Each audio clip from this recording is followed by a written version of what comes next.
നമസ്കാരം. പ്രസവിക്കുന്ന അച്ഛന്മാർ എന്ന് വിളിപ്പേരുള്ള ആൺ കടൽ കുതിരകളെയാണ് ഇന്ന് നിങ്ങൾക്ക് പരിചയപ്പെടുത്തുന്നത്. മാതൃത്വം പെൺവർഗത്തിൽപ്പെട്ട ജീവികളുടെ കുത്തകയാണ്. കടൽ കുതിരകളുടെ കാര്യത്തിൽ ഇത് വ്യത്യസ്തമാണ്. പെൺ കടൽ കുതിരകൾ തന്നെയാണ് മുട്ടയിടുന്നതെങ്കിലും മുട്ടകൾ വിരിയിച്ചെടുക്കുന്ന ജോലി മുഴുവൻ ആൺ കടൽ കുതിരകൾക്കാണ്. ആൺ കടൽ കുതിരകളുടെ വാലിനിടെ അടിയിൽ വീർത്ത സഞ്ചി പോലെ ഒരു ഭാഗമുണ്ട്.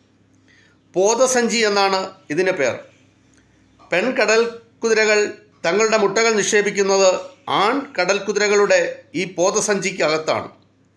ഇപ്രകാരം പോതസഞ്ചി നിറയെ മുട്ടകളും വഹിച്ച് വീർത്ത വയറുമായി നടക്കുന്ന ആൺ കടൽ കുതിരകളെ കണ്ടാൽ ശരിക്കും ഗർഭം ധരിച്ചതുപോലെ തോന്നും. മുട്ടകൾ വിരിയുന്നതും ചെറിയൊരു കാലയളവ് വരെ വളരുന്നതും ആൺ കടൽ കുതിരകളുടെ പോതസഞ്ചിക്കകത്തു തന്നെയാണ്. ഇപ്രകാരം വിരിഞ്ഞ് പുറത്തു വരാറായ കുഞ്ഞുങ്ങൾ പോതസഞ്ചിക്ക് വെളിയിൽ വരുന്നത് ഒരു ആൺ പ്രസവത്തിലൂടെയാണ്.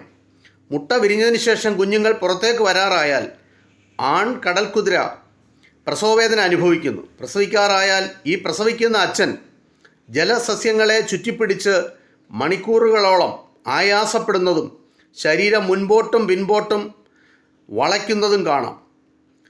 മുന്നോട്ടും പുറകോട്ടുമുള്ള ഈ വളയലിനിടയ്ക്ക് പോതസഞ്ചിയുടെ മാംസപേശികൾ വികസിക്കുകയും അങ്ങനെ ഓരോ വലിവിലും ഓരോ കുഞ്ഞിനെ വീതം പ്രസവിക്കുകയും ചെയ്യും.